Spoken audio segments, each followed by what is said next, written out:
വയനാട് ജില്ലയിലെ പണിയ വിഭാഗക്കാരുടെ തനത് കലാരൂപം. സാധാരണയായി പണ്ട് കാലങ്ങളിൽ വയലുകളിൽ കൊട്ടിപ്പാടി വന്നിരുന്ന ഒരു കലാരൂപമാണ്. എന്നാൽ ഇന്നിത് ആർക്കും അറിയപ്പെടാൻ സാധ്യതയില്ല. കലോത്സവ വേദികളിൽ കാണുമ്പോൾ തന്നെ ഇത് ഏത് രൂപമാണ്, എന്ത് തരം കലാരൂപമാണ് എന്ന് പോലും ആർക്കും അറിയില്ല. കാണുന്നു, അത് ആസ്വദിക്കുന്നു, പോകുന്നു. അല്ലെങ്കിൽ ഇതിന്റെ പുറകിലുള്ള കാര്യങ്ങൾ എന്താണ്, ചരിത്രം എന്താണ് എന്നൊന്നും അറിയില്ല. പണ്ട് കാലങ്ങളിൽ വയലുകളിൽ കൊട്ടിപ്പാടിയിരുന്ന, പണിയെടുക്കുന്ന സമയത്ത് പണിയുടെ ആ തീവ്രത അറിയാതെ നല്ല രീതിയിൽ പണി മുന്നോട്ട് കൊണ്ടുപോകാൻ വേണ്ടിയിട്ട് ഉണ്ടായിരുന്ന ഒരു കലാരൂപമാണ്. എന്നാൽ പാടവും പണിയും എല്ലാം നിന്നതോടെ ഈ കലാരൂപവും ഇല്ലാതായി എന്ന് തന്നെ വേണം പറയാൻ.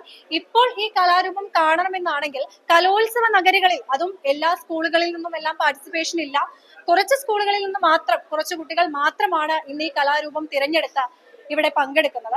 അത്തരത്തിൽ ഇന്ന് നമുക്കൊരു ടീമിനെ കിട്ടിയിട്ടുണ്ട്. 1ാം സ്ഥാനം കരസ്ഥമാക്കിയിട്ടാണ് ഈ കുട്ടികൾ ഇവിടെ നിൽക്കുന്നത്. ഇവര് പണിയനൃത്തം അവതരിപ്പിച്ചിരിക്കുന്നത് SSM HSS സ്കൂളിലെ, തെയ്യാലിങ്ങൽ സ്കൂളിലെ, താനൂരിലുള്ള കുട്ടികളാണ്.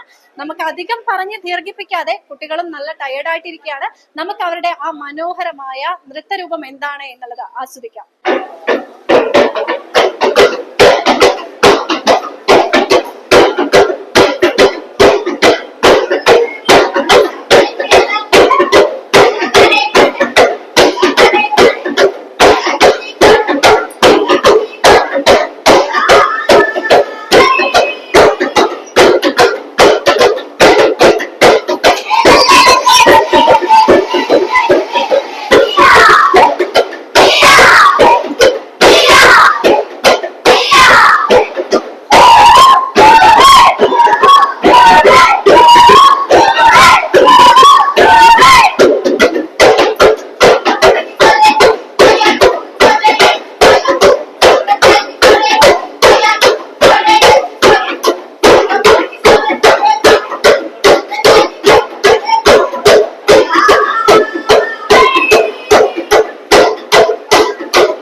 ഉറപ്പുവരുത്തിയ ബേക്കറി ഉൽപ്പന്നങ്ങൾക്ക് പുറമെ special fried chicken, Arabian chicken mandi, masala ഷവായകൾ, ഷവർമ, വിവിധതരം ബർഗറുകൾ, സാൻഡ്വിച്ചുകൾ തുടങ്ങി മീറ്റിംഗ് ഹാൾ ഉൾപ്പെടെയുള്ള അത്യാധുനിക സൗകര്യങ്ങളുമായി ഇനി പുതിയ രൂപത്തിലും ഭാവത്തിലും ഇന്ത്യൻ ബേക്സ് നിങ്ങളെ സ്വാഗതം ചെയ്യുന്നു.